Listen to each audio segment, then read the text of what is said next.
Okay, so to kick this off, if you were coming here expecting to have a discussion about public health, we couldn't get our public health partners here this week, and we wanted to make sure we had the right people here to address concerns that you have. So we have bumped that back to our next two sessions. Actually, we're going to right now tentatively planning on a two-part public health session. The first it won't be next week because of the fair we have here in town. It'll be Thursday, June 1st, and then a second part of it will be Tuesday, June 6th. So again, that's tentative, but we did confirm that we can get our partners in here, so that should happen. But because we're 2 weeks out, you never know what can happen between now and then. So tonight, we're actually going to talk about all the progress that's been made on our primary contamination area, which is a third to a half mile of the railroad tracks. As we talked last week in the surface water session, that's not our only contamination area. We certainly have a lot of work to do on Sulphur Run and Leslie Run for our primary contamination zones. But the tracks is where the heaviest of the contamination resided. And as you know, the south tracks, which you can see in the picture, which are the active tracks now, were dug out back in March and April and restored. The north tracks are nearing completion as we speak. And Trisha Edwards is one of our on-scene coordinators that's been working here since the early days. She's one of our best operations on-scene coordinators in the country. So we're lucky to have her here working on the project with us. But a couple quick notes before we get started. First, after Trisha describes what's going on and the progress that's been made under the tracks, we'll go into a Q&A session like we have in the past weeks. We'd like to keep all the questions specific to this topic. And then once we've addressed all of those, then we can open up just general questions, which we're happy to take. And then there are a couple of areas of interest that you had expressed last week that I'm prepared to address this week. Secondly, for the public health sessions, we know a lot of you have questions from our public health partners. If you do have any questions that you want us to give to them in advance of their session so they can address it, we have cards, pens here. Feel free to write your question down, put it in the box. We'll also, Phil, we're going to set something up online to also set questions up. Did we decide we're doing that? Okay. So yeah, we'll set somewhere up online for you guys to ask questions as well. So we can get you the right information during this public health sessions. So with that, Trisha is going to give us a brief update on where we are with contamination removal from under the tracks. So, do I have to use this microphone? Can everyone hear me? No? Okay, all right. I will do my best with that. Use my hands a lot, so I'm going to try to use the microphone and not keep moving away. So, thank you, Mark. The stretch about being one of the best, thank you, but not true. I appreciate it. Work with a lot of great people. So, I am based out of Ann Arbor. I've been with EPA for over 15 years, and I was actually on phone duty when this incident came in on February 3rd. So I was the first one in Region 5 to take the call and started mobilizing folks to the response. And the first week, I supported remotely and provided a lot of the plume modeling that went into a lot of the decisions that were made. So I mobilized to the site on February 20th and have been in regular rotations with a couple other OSCs as Operations Section Chief. So we just got recent drone footage, and so I wanted to take advantage of starting off this conversation.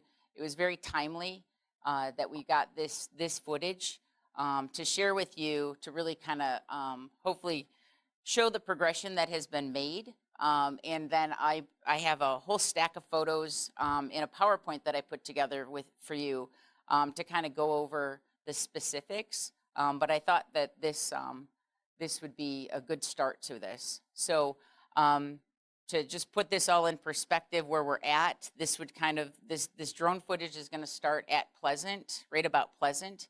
and we're going to head east.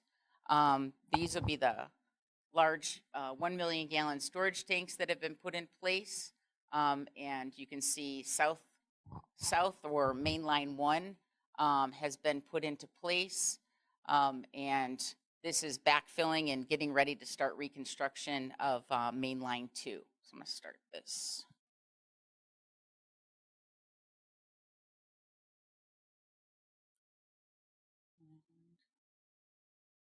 There we go.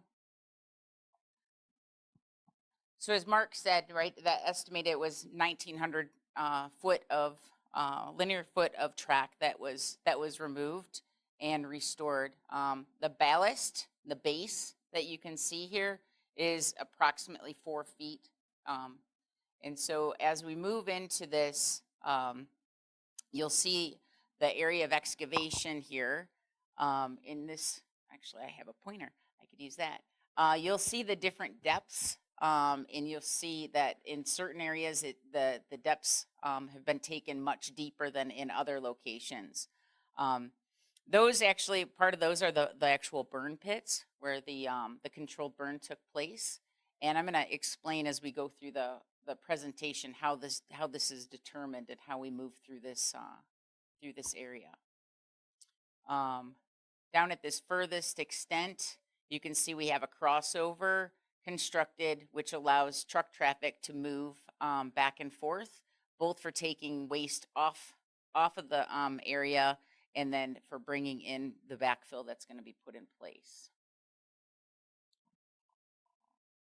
So, all right. So close that out. It will just keep playing otherwise.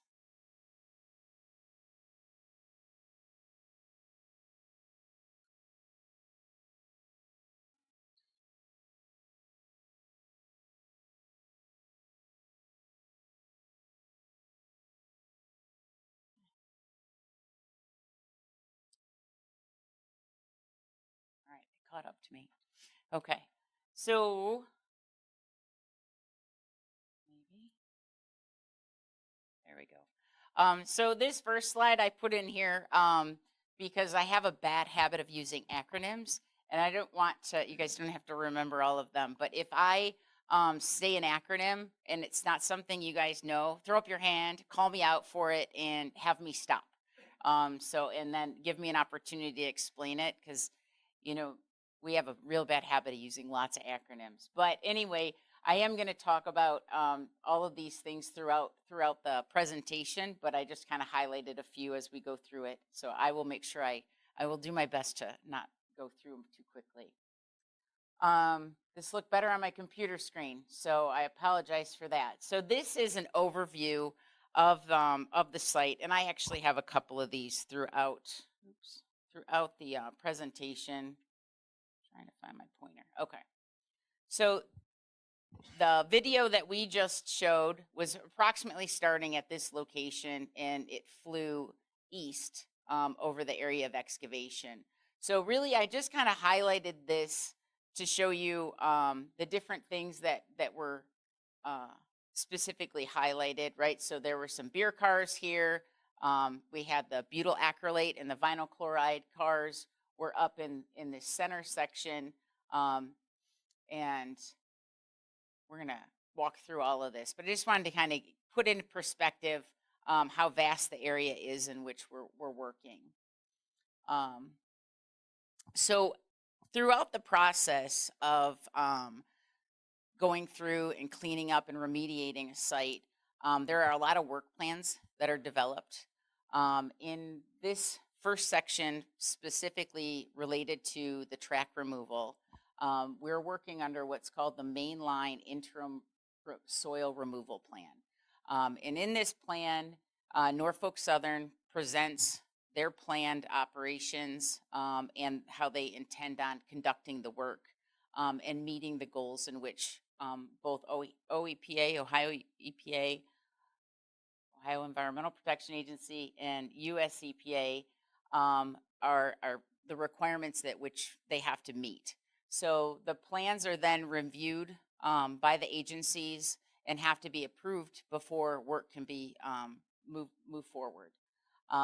for ours, I wanted to point out, so the soil sampling is conducted with US EPA oversight, as well as US EPA is taking co-located samples. So for every sample that Norfolk Southern's taking, US EPA is taking a sample in that same location or right next to it, so that the analyticals can therefore be verified, and we make sure that everything that their lab's working as we see our lab working. So so that you can have a lot of confidence in that data as we move forward. So Norfolk Southern has a number of contractors on site in this situation, particularly for the work that's being done on the track. Arcadis is taking the soil samples, and their other contractor that helps more prominently with the air is CTEH, if you see those folks around. Our contractors for US EPA is Tetra Tech, and they're predominantly the folks that are out there assisting us with the sampling. So we've broken the cleanup into different areas. And so as you guys have heard mostly about over the past couple weeks I would say, is Mainline 1, or the South Track. And so as I walk through, and I've got another diagram that I'll explain this, now once we finish Mainline 1, we moved into Mainline 2, in which we're working on. Center line is basically the area between the two tracks. Then we have the burn pits, North Ditch, South Ditch, and then the car scraping areas. And so each of these areas were designated, and I've got some additional information to show you, but we've built these out into grids in which we conduct all of those samplings. And so there's, this kind of make it a little bit easier to see. So these are the proposed areas to be sampled to ensure that we've met the cleanup criteria set forth by both Ohio EPA and US EPA. So as you can see, this black hashed area in the center is the track area, both Mainline 1, Mainline 2, and that center line area that I mentioned. But in addition to that, all of these other areas surrounding it, so North Ditch, which is a tributary to Sulphur Run, will be investigated and excavated. Some of it has been excavated already, predominantly in this area. So North Ditch, South Ditch here, this is to be investigated and excavated as well as needed. And then this car scrapping area, the burn pits, and then car scrapping area in this location too. Now it's real important for me to say that this is just in that mainline interim plan, right? There will still be what we refer to as Appendix E, but that is like a whole site characterization plan. So this plan is focusing on hitting those areas and addressing those areas that we know or suspect contamination, from the incident itself, right? So a lot of cars up here, right, were taken here and they were dismantled and, hauled off site for disposal. So these are the areas that we want to focus on. And then the additional plan, like I said, the site characterization plan is still being worked out and developed. So this keeps us moving. It keeps us moving in the right direction, and keeps everything in the queue so that nothing gets lost. So how do we do this, right? And how do we keep track of it, right? 1,900 feet long and, hundreds of feet wide.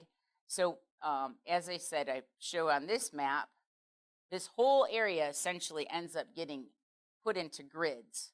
And then as we take these samples, they're either typically 25 or 50 foot grids, and then those grids have samples. And then I have the entire process listed out. But so how the process has been working is they go through and they remove all of the ballast from beneath the track. After they remove the ballast, based on the experience in Mainline 1, they chose to take 1 foot of what we call glacial till, or that soil, right? That base that was beneath that ballast. They took 1 foot of that off, right off the top. Then at that point, they do visual inspections, and then they do what we call screening of the material. And so they use different handheld meters to detect if there's any of the volatile organic compounds. So basically what they do is they put the material in a bag, and then they stuff their meter into the bag. And if they get any elevated readings, then we believe that there's still contaminant in the soil there. And if they get that reading, then they choose to excavate further. So we want to get down to as clean a material as possible, so that hopefully that they achieve the depth of excavation that they were going for. So screening that material is helpful, but it is not the end all be all, right? It can only detect so much, and the levels that we're shooting for aren't always detectable even with our handheld meters. So therefore, the soil samples are then packaged and taken to a laboratory for analysis.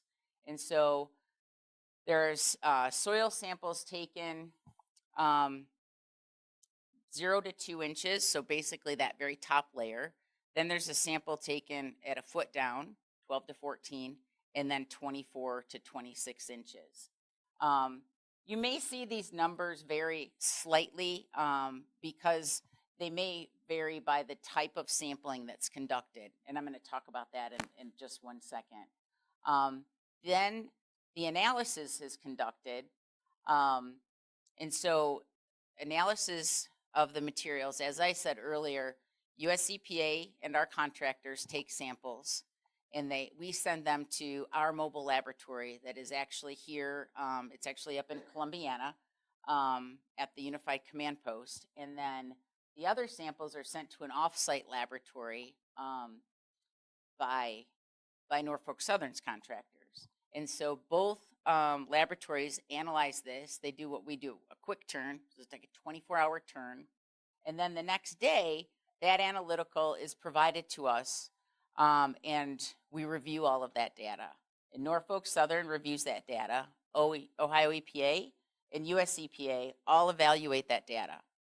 And it has to meet the criteria that has been set forth by the agencies.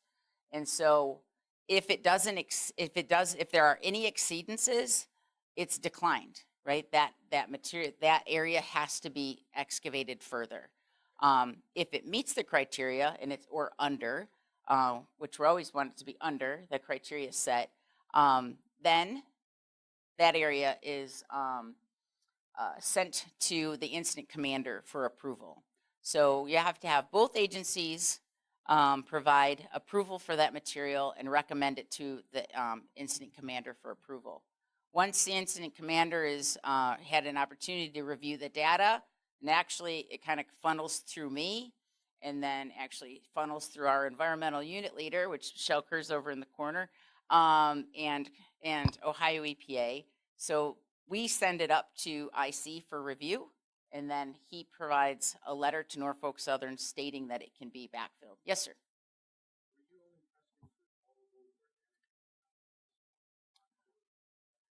No, so so we are testing vinyl chloride, the different acrylates, and then some glycols. So the contaminants of concern. Dioxins are not part of this.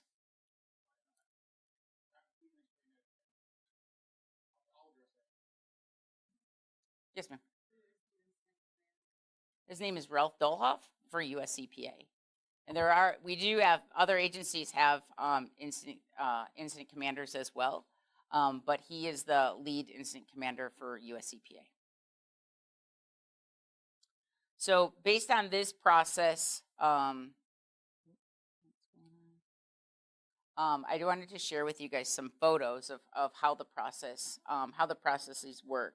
So in this area, you can see a number of folks taking soil samples at different areas.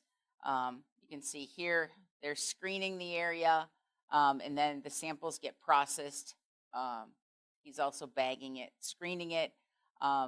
And its separate sample is actually, the ones that are in the bags are not the same ones that are put into jars for analysis. But this gives us an opportunity to package them and containerize them and ship them to the laboratories as we go throughout the day. We're continually trying to package our samples and ship them up to our mobile laboratory throughout the day so that they can continually run through that process. As you can see here, excavator kind of sits on a pile and he scrapes the soil towards the excavator, and then as he moves towards it, he'll fill another truck, which I have a photo of. Earlier I mentioned that there are a couple different ways in which we collect samples. Some are hand taken samples here. You can see they're pulling it with this so that the soils are captured, and they're put into small, what we call little jars. And so this actually takes the right amount necessary to fill that jar. And then we also have geoprobes in which can drill down to the depth in which we need to collect the samples. And then they're actually collected in a large plastic sleeve, and so you get an entire core of depth in which they've taken the geoprobe down to. And then, yes, sir. Now that the south track is the one that's done, correct? Yes, sir. Okay, so are you guys still testing the south track? No. So you'll never test the south track again? So no, actually, during the appendix, what we call the Appendix E, the whole site characterization plan, there will be some.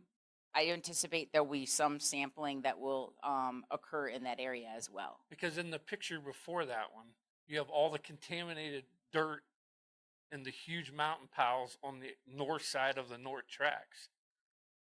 So And south you're now south working side on of the this- south track, but yes, that is all part of. And I'll show you another image, but yes, all of that is still to be addressed.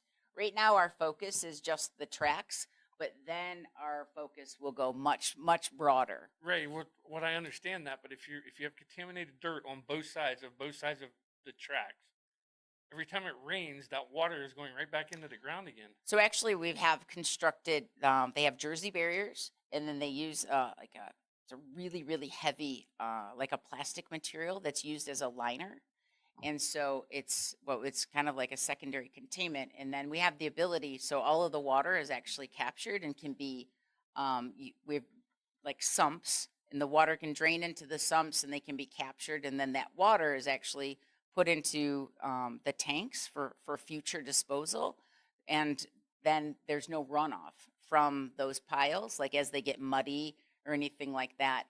And we also use plastic sheeting. We try to keep those tarped so that we minimize the amount of water that's actually getting into the soil itself. So we try to get all of that water to run off of the pile into these sumps so that it can be captured and then disposed of properly as well. But there's also large amounts of water between the tracks too in those pictures. There is, and that water is all captured. We have vac trucks, and we construct sumps. And actually, if I go back, a couple of them. So see this, this is actually a sump here.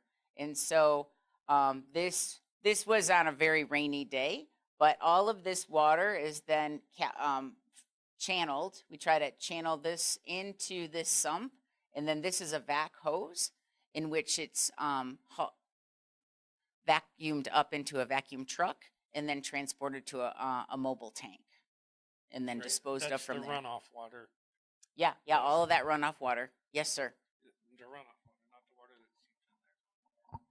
Yeah, we can talk about that. Well, I mean, there is seep water as well. I mean, anything that's entering this excavation, our focus is to try to capture that. So that's why we try to keep this as dry as possible and capture that water that's entering the excavation. Did I explain that well enough? Okay.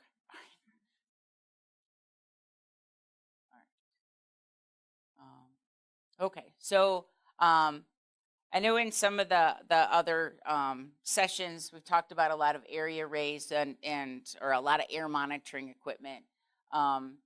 So SUMA is up there, but I actually don't know what that acronym stands for.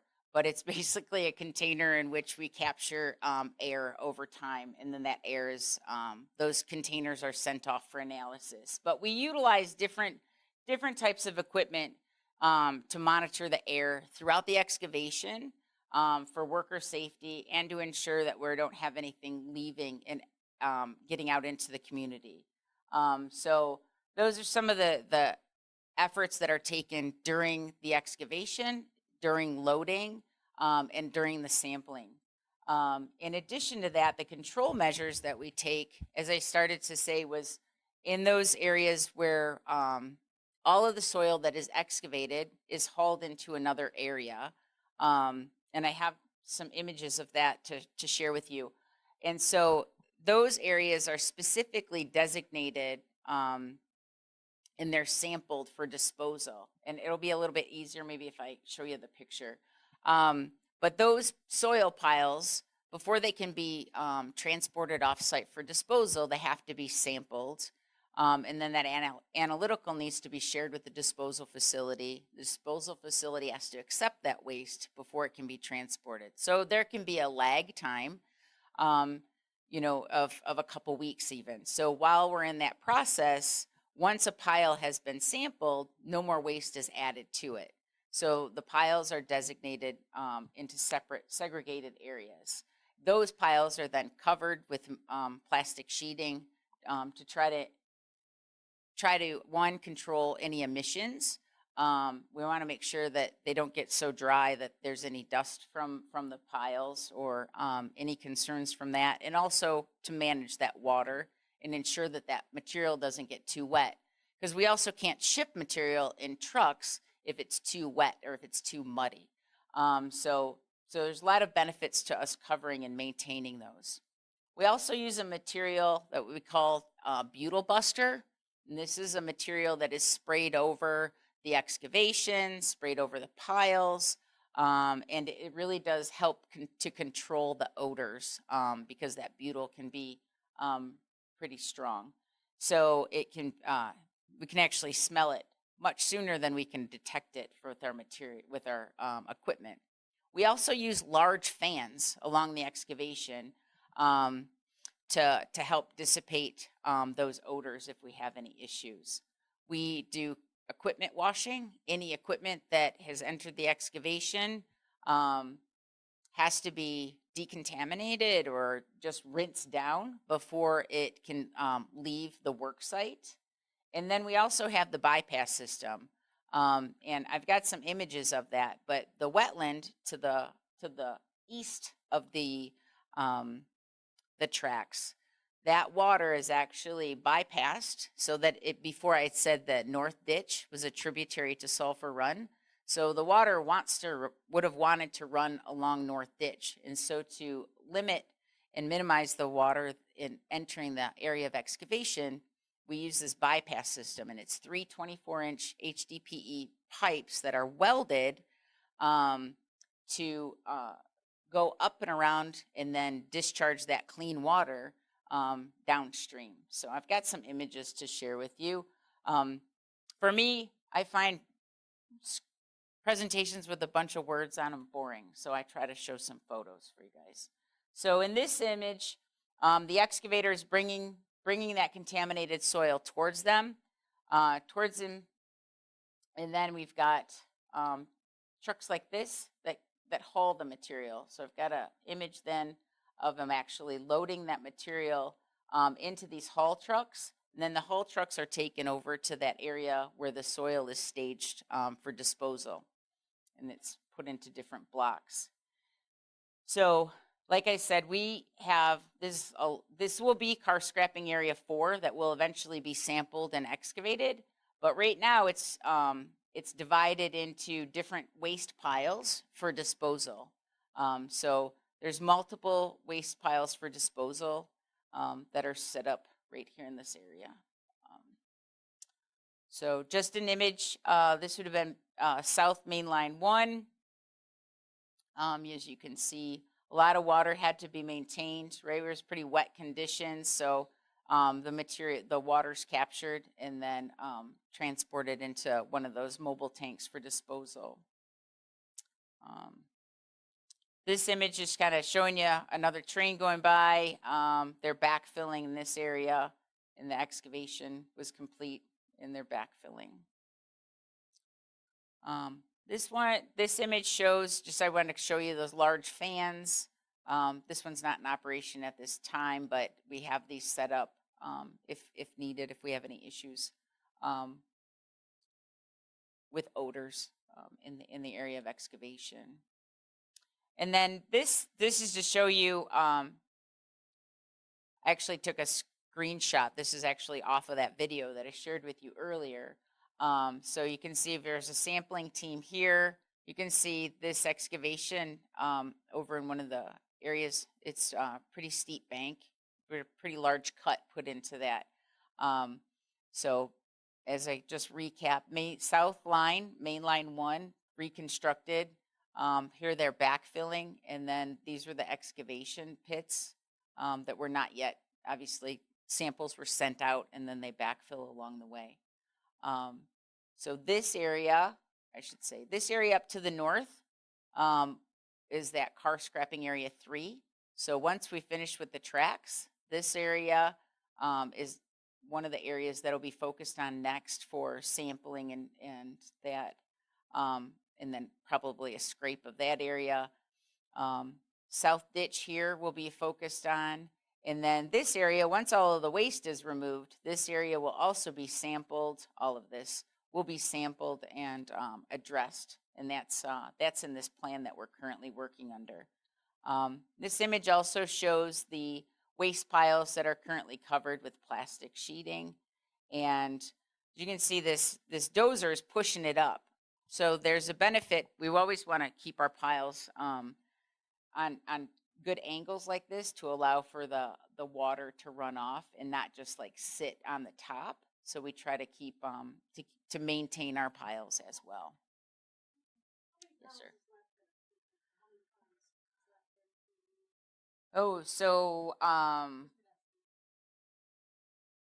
to remember from the sheet. I would say probably about tons. 20. Yeah, I was gonna say, I think on the ground right now is like between 20 and 25,000 tons. How many trucks? It varies per day. We've had some pretty high production this week, so each truck contains roughly 20 tons of material. So, and I believe we had 60 trucks go out yesterday, maybe. So 60 times 20 is about 1,200 tons a day.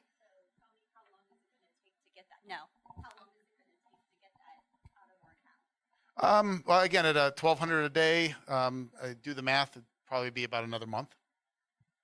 So, and again, twice that much has already gone off site. So it's moving fast. Robin? That's right. That's right. That's right. And you're absolutely right. And we don't anticipate as much waste, but we won't know until we open the ground up and we collect those samples. So stay tuned. So that was I just captured this. Good timing. So other questions specific to this issue, and then we can talk about other issues. Railroad ties been removed and replaced with new? Good question. So do you know the answer to that? The actual ties underneath the rails? I know the ribbon rail was. I know they had used panels, but I will have to let you know. Unless, Yeah, that's a good question. The original ties and rails, when they came back in and first set up and did those ties will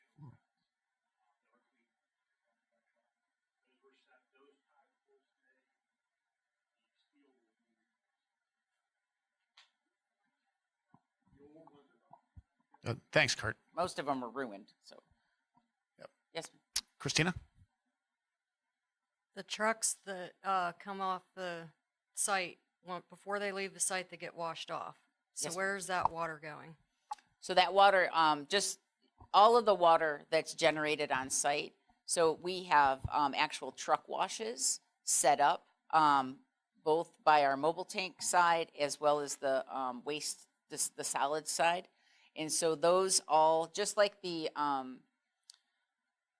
secondary containment that I talked about that they built beneath the soil piles, all of that water is captured as well, and it is put into those mobile tanks. And that waste, just as if it was solid waste, it also has to be sampled and characterized before it can be sent for disposal as well. So all of the water generated on site is captured and then disposed of. And to date, I believe we're up to 17 million gallons, over 17 million gallons of contaminated water shipped off site. There's probably about another 1 to 2 million gallons remaining on site in those storage tanks. It's over 2. Hi, so that water, I understand, is now going to be treated on-site, right? There was a posting by Ohio EPA clarification. Mhm. So that's being done now on-site? We're Not yet. looking toward. Not yet. Not yet. So right now, everything that is generated on site is being shipped off site. And yes, the company has been constructing a water treatment system to potentially treat it on site prior to off-site disposal, or if they were able to get a permit to dispose of it locally, but I doubt that will Do you happen. know if that's in Unity Township or East Palestine proper? That's right. It's on the north side of the tracks, the treatment system. You were talking about permits, so I just wondered if that would fall Oh, under I see what Unity you're saying. Township jurisdiction? That's a good question. Again, I don't know if you know the answer to that, Kurt, but No one it, does yet. yeah, again, nothing's been approved. That's the most important part. The equipment's in place. There have been some plans developed, but nothing's been reviewed or approved by EPA. But has it been submitted? Because you would know where you submitted it to for approval, right? Your Right, plan? right. And so, as far as I know from our planning team, that there are plans being developed, but at this point, there have been no plans submitted for command approval. Okay.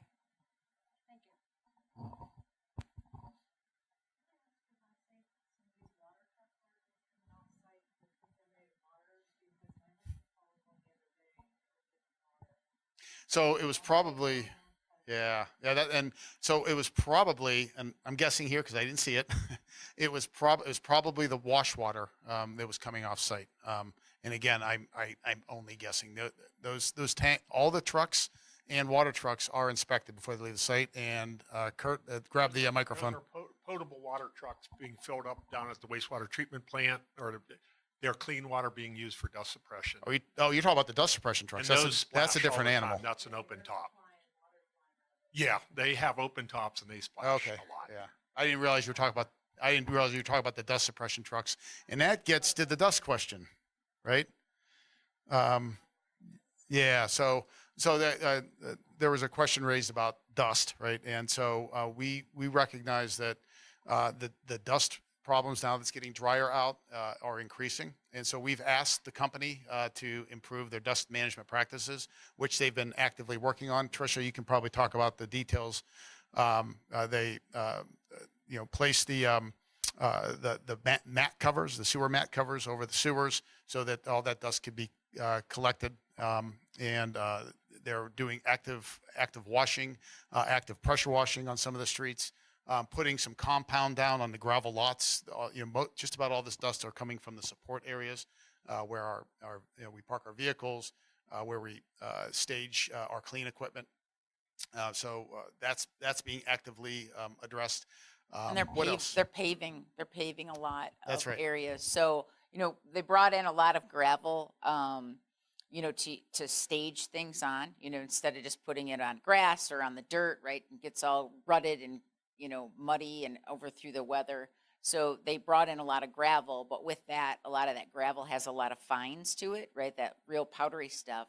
So then that gets very easily tracked on your cars, on your vehicles, a lot of easily emissions. So what they've done to be even more aggressive to try to control this dust problem is actually putting down asphalt. And so they're actually asphalting a lot of areas to try to improve that dust.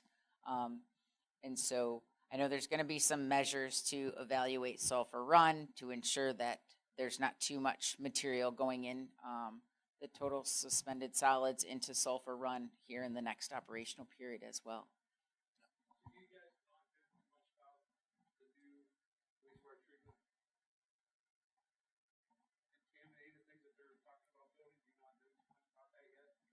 Only that the equipment's brought into place, and it may and there's a process to submit plans and get approval. My question to that is why now?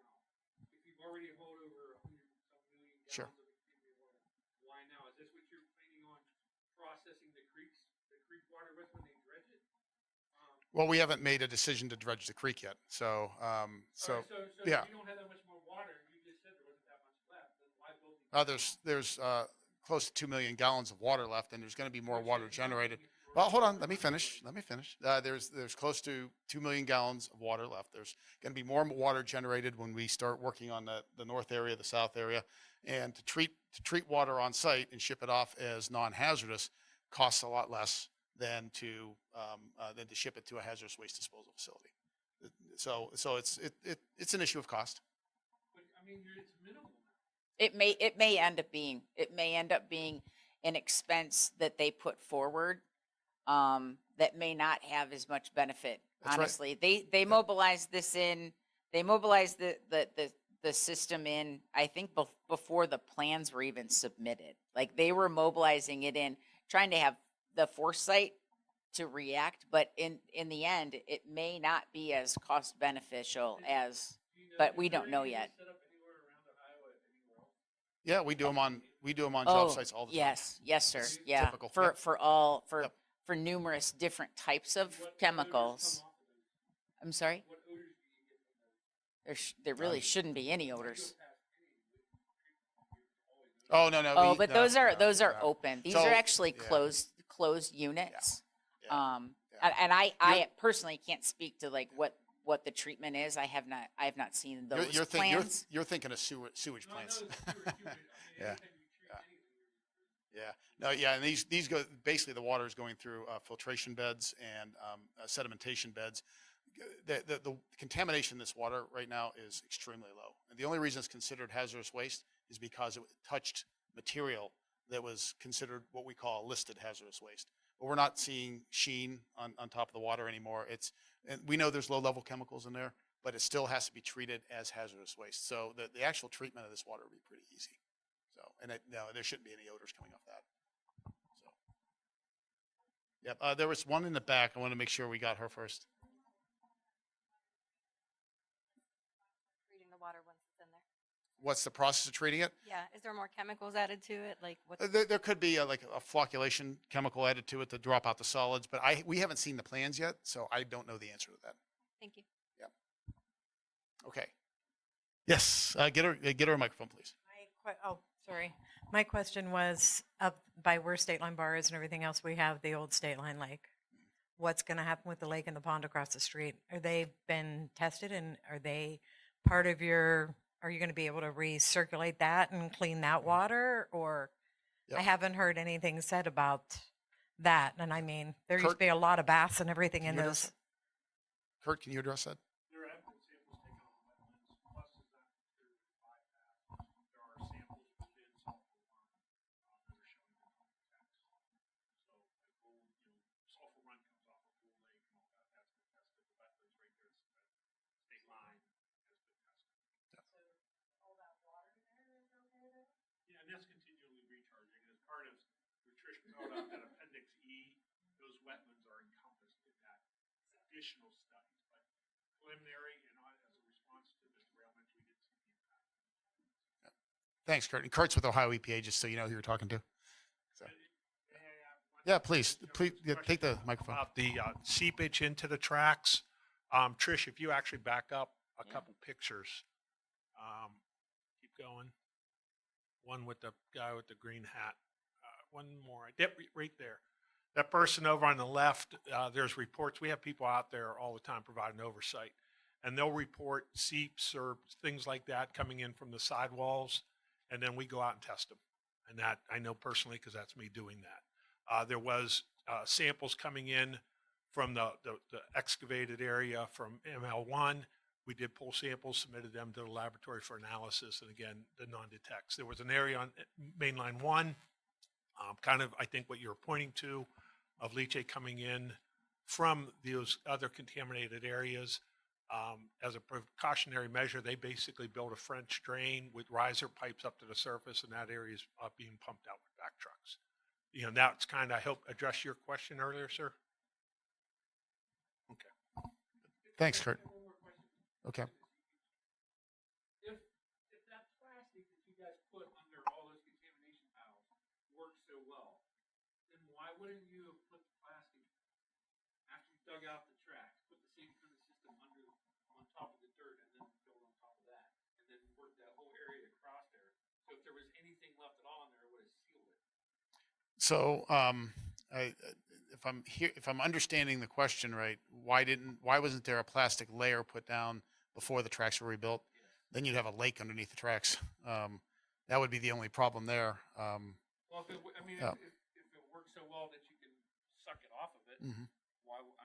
Then install a permanent sump. Yeah. Oh well, interestingly, it's a pretty thick clay material right on the bottom. So Very. the clay is provides a pretty decent layer of impermeability as well. So it's just it would create some longer term operation and maintenance issues. I would think if we put some type of totally impermeable barrier down. Clay is semi permeable, but it's gonna Go ahead, manage Kurt. the water a lot better. That clay that you exposed with the testing, they are required, and that was a push by Ohio EPA, that the cleanup standards are protective long-term for groundwater. We recognize that this is in a source water protection area, the villages and other, so that is clean, very clean. Yeah, we're using I think close to residential standards for No, it's just below. It's below residential groundwater, This is soil groundwater- leaching and groundwater, groundwater yeah. standards. Groundwater protection. standards. Yeah, Christina. Can I go back there to Kurt, or will the mic squeak? Nope, no. Nope, go for it. Okay. This is a picture from a drone footage of the wetlands. Does that look clean to you? We chase that a lot. Why is it cordoned off? Those are booms as part of precautionary measures. There's still booms out along multiple waterways. You'll get a lot of that, a lot of pollen in the air. And we go check that. There's what we call Before, product and non-product sheen. There's a lot of biological. You'll have a lot of high iron content. You'll see that coming out. You'll see the yellow belly forming and all that. We check that. before all of this happened, I would drive by those wetlands all the time. It would look like that in the middle of summer, but never this early. So it looks like something more than We scum. constantly are checking daily. We're out there. There's actually active maintenance in those areas. And biological indicators as well. We have little. Good. Thanks for the question. Chad.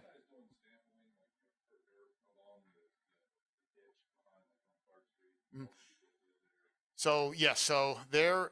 That's when Trisha mentioned Appendix E. So there's going to be a wider characterization plan done, both for the site and for the waterways, all the way down to Little Beaver Creek, well past Negley. So yeah, there is going to be extended sampling that's going to be done. I don't know. Right now, as we speak, has there been testing down Clark Street and towards Britain along that ditch?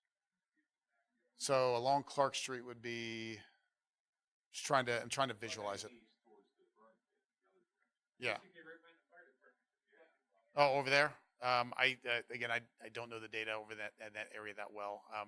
I mean, we are digging out the north ditch if you're talking about the north ditch, but I'm talking about the drain. It goes along the tracks. It goes back towards Britain. Mhm. Contaminated material. Sulfur Run. Oh yeah, Sulfur Run. Oh yeah, there's yeah. Oh, I doubt it. I doubt it. I don't think anybody's sample's been done in the yards yet, right? Not unless it was Yeah. part of the ConAg program. Yeah. Okay. Yeah. I mean, again, there's going to be some assessment work that's going to be done. So. Two, I mean, I see these pictures of all these workers down there. You guys don't require them to wear any kind of. We do. Say there's few. I didn't see one of them. If We they don't- it's we not go ahead. We're below any levels that this is what I do for we're below any levels that would require any of us to wear respiratory protection. If the odor is a nuisance to us, we can always wear our respirator. But no, I'm not sure that anyone has, I haven't seen anyone wear them, but Accolade car was there, and well, everybody complains about the fumes. In my opinion, if there was any type of odor whatsoever, and I know you guys tested a certain parameter. I don't trust Norfolk Southern Railroad contractors. Sometimes I think not to deal with the EPA too far. I've been lied to in the past by the EPA, the Ohio EPA specifically. Why would you hook up a set of fans? There's little kids in their backyards. Let alone walking down the street and blowing that chemical around. To me, it just that doesn't make any sense. It's kind of dangerous. And that's a fair comment, Chad. The fans are dispersing, dispersing and breaking it down. The sunlight breaks it down like that, and the more we can get it diluted, the more the sunlight's going to break it down into non-hazardous contaminants. We do have sampling, including our mobile bus that goes up and down the fence line. Yeah, goes up and down the fence line, and that's exactly why all that equipment, all that sampling, all that monitoring is there, is to be protective of the neighborhood. So, with respect to the workers, we follow OSHA guidelines, and we are magnitudes of order lower than what we would be required to wear respirators for. So. The highest authority figure that oversees the whole operation is the Ohio EPA, the Attorney General's office, because whoever let them guys put them tracks back down on contaminated. You guys gave it the okay. You got to be brought up in charge. That's highly. If I went somewhere and dumped 1,000 gallons of diesel fuel and covered it up, and you guys found out about it, I'm sure I would be fined by the state of Ohio. Right? That's a fair that's a fair comment, and there will be well. Ohio EPA and the federal EPA gave the okay to let that happen. That's what I want to know. Understood. And the way I'm going to answer it is to tell you that there's going to be investigations about this particular response for years. All the big ones. That's how it. Attorney General's office, Ohio. I've already been contacted by our Office of the Inspector General, and I've already had to do a few interviews myself. So that process is starting. So there's going to be a lot more. A lot of the questions you all have asked about the first week. People's health way more important than Norfolk Southern making health. I agree. I agree. This is a small town. I agree, Chad. Absolutely. Should never have been allowed to happen. And you guys being the oversight, the authority of there, and see how that slipped through the cracks. I just don't get it. No, I get it. So, will it ever happen again? I How much money you got? so I can't comment on railway safety. That's not our.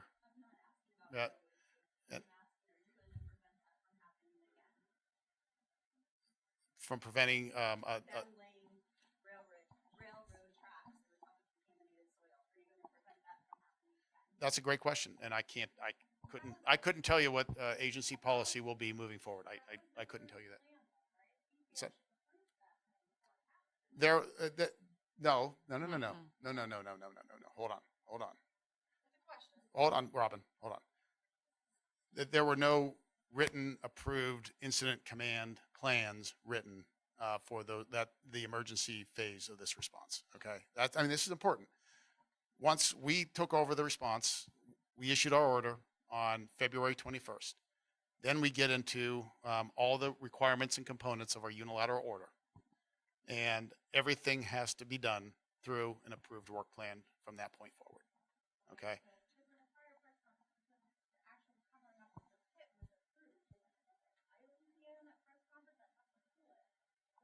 Okay. Yeah, and actually, and you guys asked that question last week. What was done with the burn pits after that happened? And yes, they were covered. I did follow up, and yes, they were covered. Yes, track was relayed. Okay. I'm happy to see it, but it's not going to change the fact that I can't give you a better answer than what I'm giving you right now. So. Why do they have a gap between when the accident happened and when you take over? Why doesn't US EPA take over right away?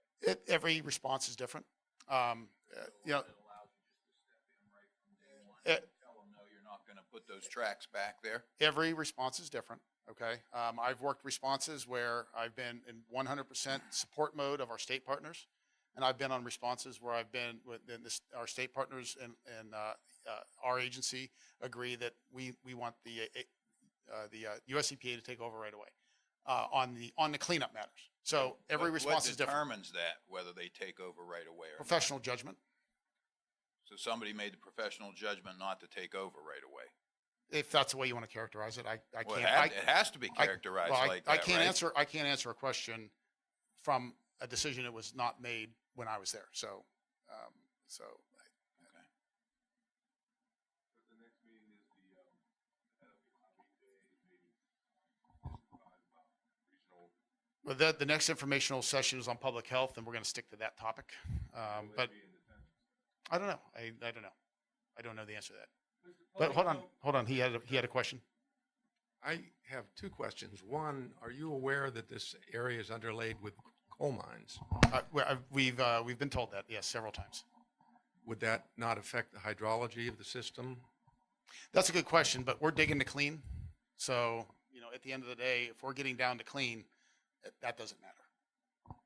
Second question is, if you are blowing this stuff in the air, somebody mentioned the fan before, and I noticed in the creeks you're Aerating. aerating. Yes. Not anymore, but we were, yes. Yeah, and that will volatilize and essentially neuter the VOCs. Correct. But dioxin is not affected by that stuff, and it gets blown around more. So can you speak to the dioxin Sure. issue? I was troubled when we had that first big meeting at the high school. What was that, 4 or 5 days after the event? And there was already a bulletin board with test results from a testing company, I guess hired by the EPA, CTEH, and showing everything was pristine. And I knew that you don't even get results back for dioxin for 6 weeks or something like that. So And so why are you blowing this stuff around if that's, has a half-life of 30 years or something like that, and it's nasty stuff? So dioxins, first of all, you asked the question earlier about dioxins with respect to the soil. So dioxins are not a chemical of concern on this response.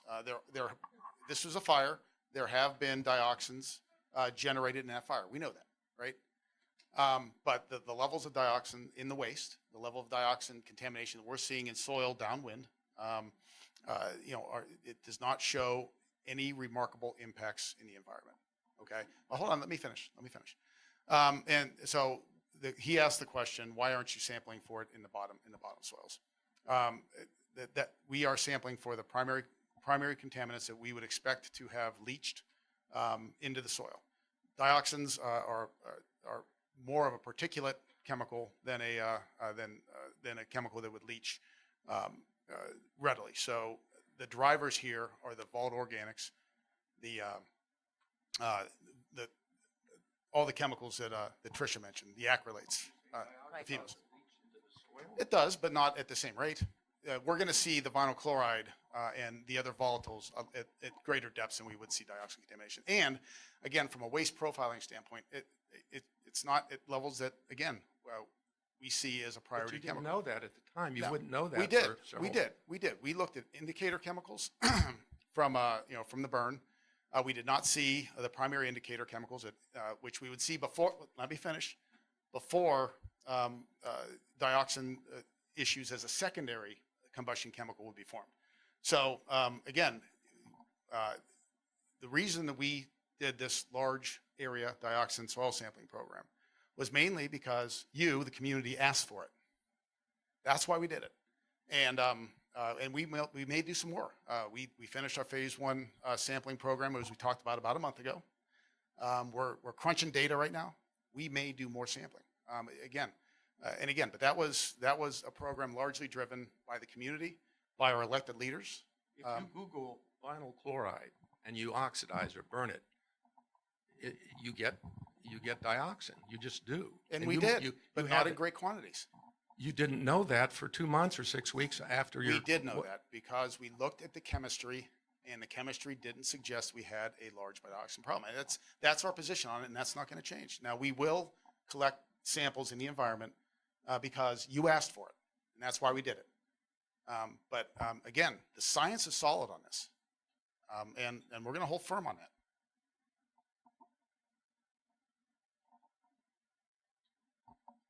Oh, sorry, sir. Okay, I guess this question is kind of rhetorical, but like the most important part of this meeting tonight was the public health.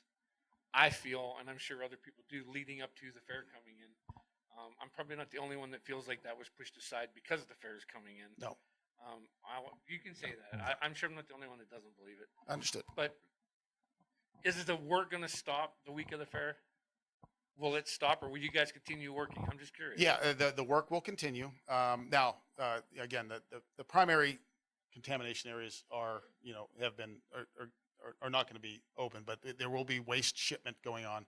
They are adjusting the truck routes so they don't interfere with what's going on downtown here. So the shipments will continue, but the Yes. digging won't be. No, there'll be some on-site work, but we're not going to have any open trenches under the tracks like we have now.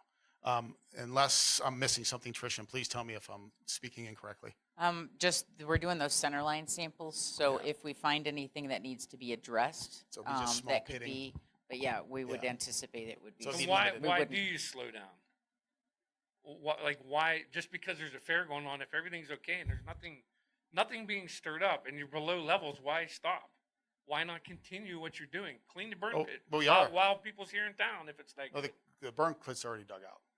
And to her comment. Yeah, that's we're not slowing down. Yeah. It's just. It's just I'll that tell- we're in yeah. different areas. Yeah, exactly. And we're like as I said, we're moving into that car scrapping area, and so we're gonna have to. We're still the approach is that plan was just approved, so that approach is still being developed, and so we're gonna grid that out, and there's some preparations that need to be taken in advance of that. But our work on site, it's just constantly evolving, right? So we hit those tracks hot and heavy for the past weeks, but now we're moving into another area, so it's just a different approach. So before, like, we knew we went in there, we had to haul all of that ballast out. We knew we had a major scrape to go, 1,900 feet.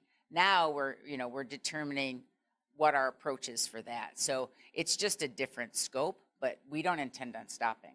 so, you said the burn pits are done already.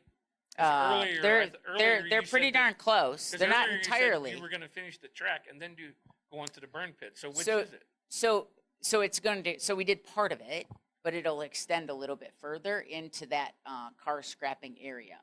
So we didn't do sidewall samples yet, so we can't confirm that we're done. But the vast majority of those burn pits have been excavated, as well as a good part of North Ditch has been excavated while we were doing Mainline 2. So I'm sorry if that was confusing. And If I Robin, can- and then somebody else. I thought somebody else had a question.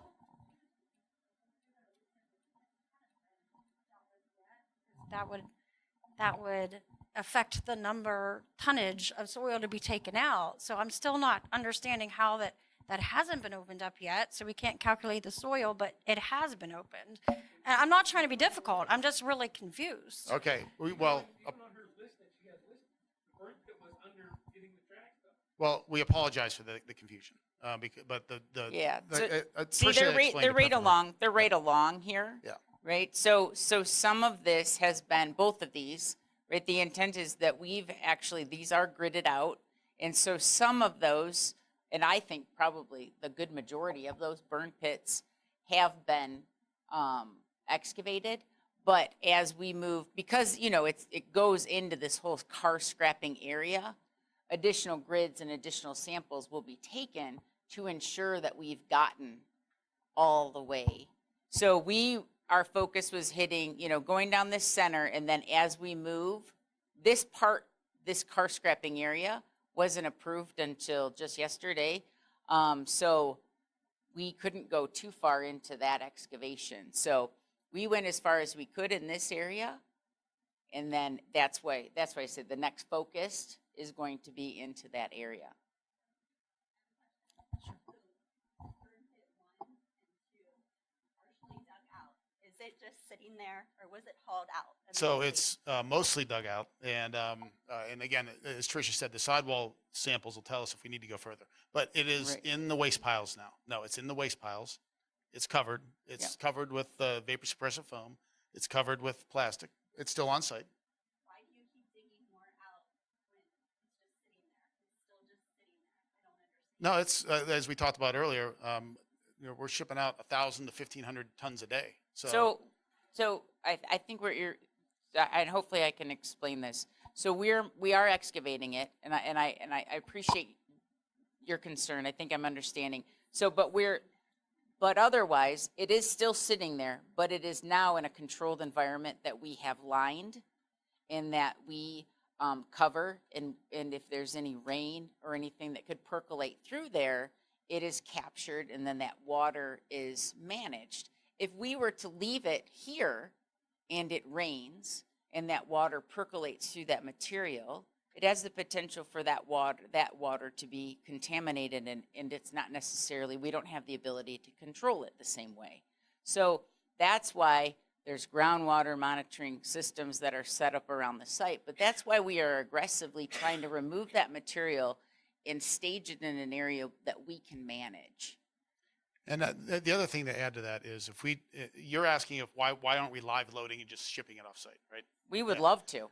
There are not enough disposal That's right. facilities or And it probably- trucks that can handle that much That's right. material per day. And it would probably take us a year, because just the logistical challenge of trying to set something like that up. We've done residential contamination sites where we do live loading, and it takes a long time. This process is faster. So, yes, I'm sorry. Further along do you think we would be in the cleanup if Norfolk would have paused the trains for you to do it? We'd be much faster. I think if those tracks weren't active, and we were able to start a couple weeks sooner, we'd be further along. Could I tell you how much? No. But yeah, your point's taken, for sure.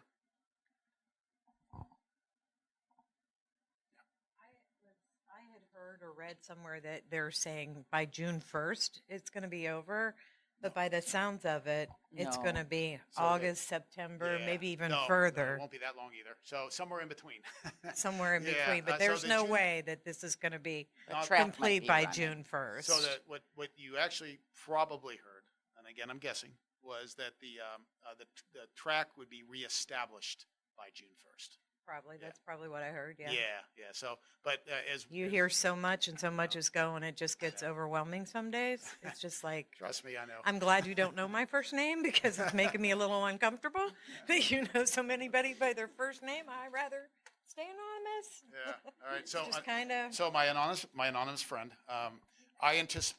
we anticipate based on this contamination area and this contamination area and in the ditches and Sulphur Run, that it'll probably be well into June, July or so before the site really shrinks to just some primary areas.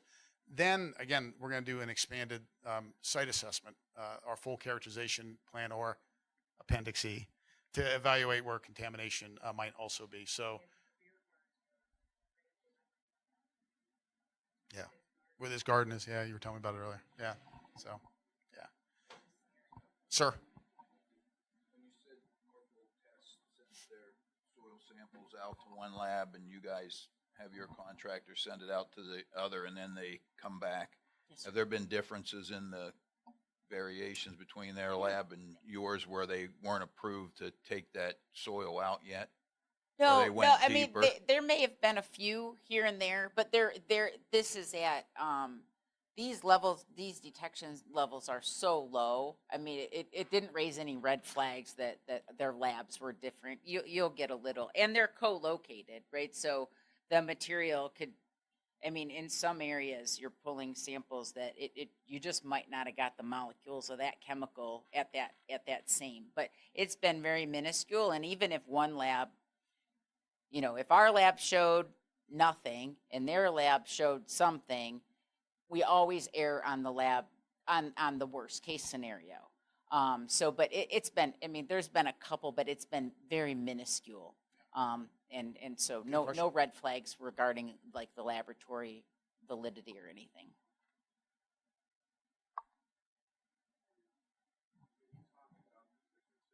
Between the states, for instance, Ohio and Michigan, in determining objectionable levels of, say, dioxin. The Sure. Michigan's is much more critical Stringent. and much more sensitive to it than Ohio. Yep, and California is even more sensitive. So yeah, absolutely. You know, when we were one of the criteria when we were doing the soil sampling was to evaluate criteria against these basically called screening levels, but we also evaluate them against action levels. And so you know, a typical action level, health-based action level. What's the California action level, Michelle? Do you know off the top of your head? I want to say 38 or something like that. 50. Yeah, that sounds about right. And I think, okay, I thought you might know. 'Cause Michelle's really smart. She knows a lot. But yeah, Michigan's probably 50. So the levels that we're seeing on properties, I think the highest number we saw on anybody's property was 15, for on property. The highest number we saw on a roadside was a lot higher, in the hundreds. But those were only a few. And again, they were on the sides of highways. But on property, the highest. Yeah. So a lot of the samples were collected in the public right of way, which is the first couple feet along the road.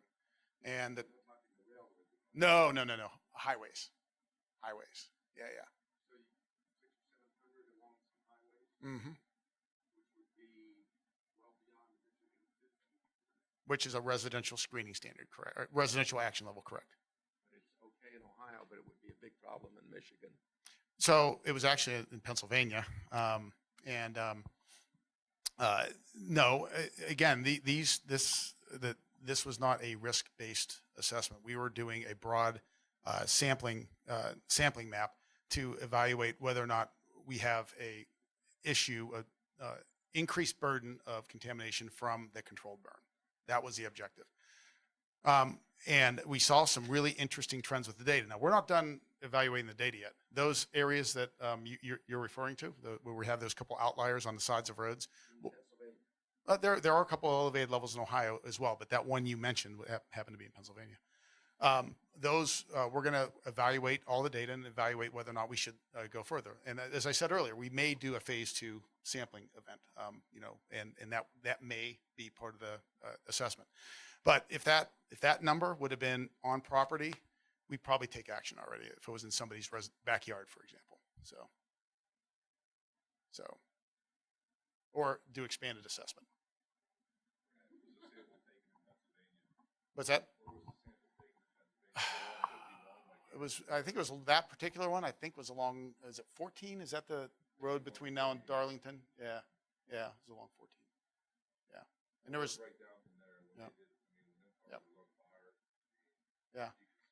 Yeah, and you know what? And other points around there, very low points on property below 10. We don't see a dioxin problem. All right, now. I'd have to go back and look, but it was in the hundreds.